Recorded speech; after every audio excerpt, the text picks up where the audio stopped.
All right. Thank you so much, Zoe, for the amazing presentation. All right. So, everyone who is standing on the sides, there is room. There are places that you can take. It is time. I'm giving you 30 seconds to take a spot as we are switching to the next presentation, which is an overview of the TYPO3 Association by Olivier Dobberkau. Am I pronouncing that correct, right? Nice to see you. Always great to see the perspective of other open source communities. The stage is yours. Yes. Hello, everyone. Welcome to Switzerland. Full disclosure, I'm Swiss, but only half of it. So that's the question. That's a good question. I was very honored when I got an email coming into my TYPO3.org mailbox. We're doing this event. Would you like to speak? And then I said, okay, I'm going to speak, but I'm also going to donate. I'm going to sponsor it because I thought and I really like what you said about the profits. And I think sometimes projects need to make profit too, because to actually do stuff like that. So I think it's a good way to start a discussion. But I think we in the TYPO3 Association, and I hope that we will be able and to tell you a little bit about how the TYPO3 Association, the project, the community, so that you get a little bit of a seasoned or like a little picture of what we are actually doing. This is again. I was really lucky that you were. So, which button is it? This one. It's not working. Not working. So you do it. Okay. There's 40 slides, but they're only for the download. I will skip through it. So, next slide, please. Yeah, that's me. I'm quite an old guy. I discovered open source through the Linux distribution on a CD like 30 years or 35 years ago, and I even compiled my own kernels at that time. No, I'm not like to go back to that time, but you see that I was there when the internet came into the houses of everyone. We had to explain why the internet and so on and so forth. And for me, open source or source available or free software was actually an empowering thing, right? I think that is what I really like about your presentation, that you just remembered me about the empowering of the single individual to do whatever with. So I'm doing TYPO3 for many years. I think 2002, I met the community here in Switzerland. We went to a snowboard event here in the Swiss Alps, and this is where the community was kind of created. There was one guy, maybe the next slide, please. So this is TYPO3. So what is it? No. Okay, we can go back to the next slide. So there was this guy who's actually the creator of, or the inventor, or person committer number one, or whoever you would call him, who invented TYPO3 1998, I guess, or 1997. He open sourced it in 1998, and this is where I actually got to find out that this thing is there. And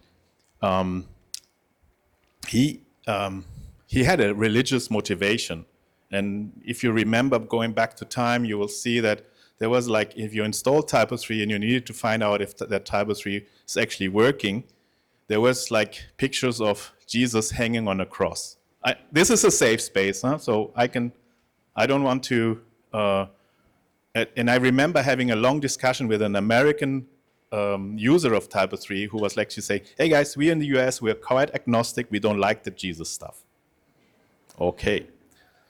So this guy gifted TYPO3 to the community many years. So many, many years ago. So he made the community come and gather around him. And so this started up, and it was at a time when everybody needed a website. So when people came to agencies at that time, they could even, at that time we did the website with an editor or putting SSH or FTP or whatever. We put it on the server, and that's it. So I don't need to tell you about the history of content management, but this is actually the time when TYPO3 was there, and this was like kind of a shocker for everyone, right? So next slide, please. So this is how TYPO3 looked like, even with Russian backends, very political. Next slide, please. So this, in 2004, I was thinking, Matthias, this is a shocking image, right? So just next slide, please. So 2004, TYPO3, the TYPO3 Association was created or funded by some fellow Swiss guys. And their idea was actually to collect money so that Kasper can actually work all of his time for TYPO3 and not being dependent of customers' assignments, right? So yeah, so he started to do it. The next slide, please. And okay, there was the Berlin Manifesto. Okay, that's another story. But he somehow said, oh, this is getting too big for me. Everybody's looking at me as I would be the new messiahs. And he said then, no, I'm going to give it to the community. So this is actually, if you really closely look at all the other CMSs where you have this big person, you have Dries, we have Matt, you have the guy from Mambo that I forgot. Sorry. Joomla, Mambo, very cool software, very cool people. But you have those guys, and then they went a path. And this guy went the path to say, I give this to the community. And in this moment, the TYPO3 Association was created as kind of the sole holder of the trademark that existed at that time a little bit, and also to actually foster the project. So I have 5 minutes left, so really like fast no Neos. You can download the slides, and you can ask ChatGPT or Claude about the story of TYPO3. So in 2016, what we did was we created a TYPO3 company that is actually kind of a commercial arm of the TYPO3 Association, 100% company owned by the association. And this was because of that we wanted to professionalize on what we were doing. And what we are not doing with TYPO3 companies, we're not offering any agency services. So we're not a vendor where you actually go and you say, okay, I would like to do my website, please do it for me, TYPO3 company. No, we don't have kind of I think this is a little bit crazy. We don't have a WordPress.com, WordPress.org thing where you can find on com. You can find on com. You can find the hosting or all the professional services. I'm not judging. I think it's good and it all makes sense.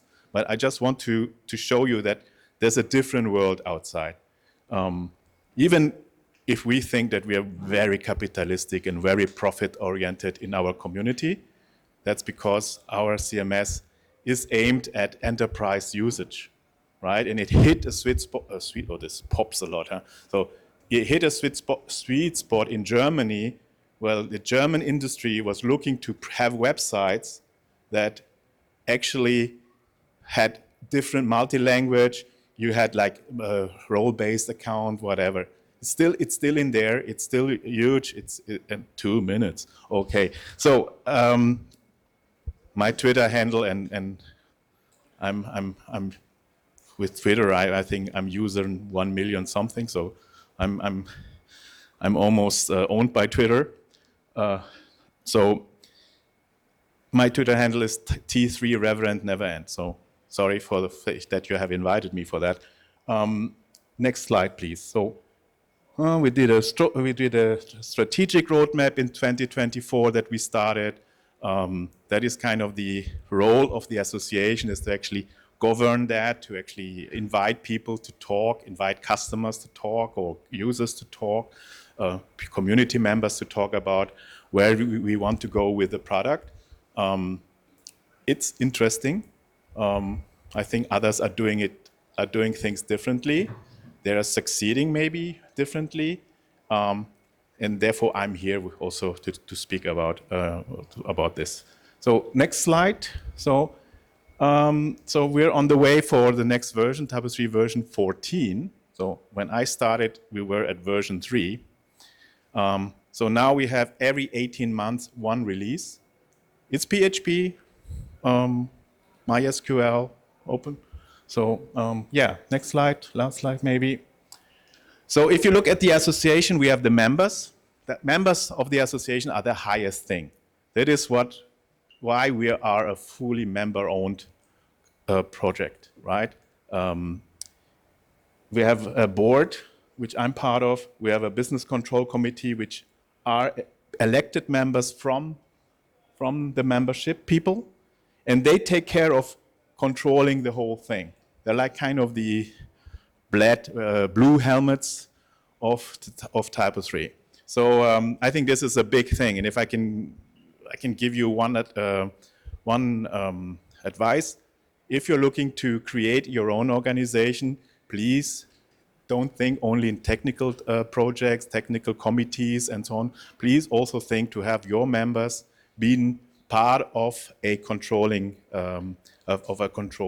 part. I started as a BCC member 15 years ago when the association was completely different, and we were able to actually put the members' interest first and not, oh yeah, there's this technical thing and this, that, and that. And no, the members, they want to have the say. And this is what, if I can tell you, please have a look at our website.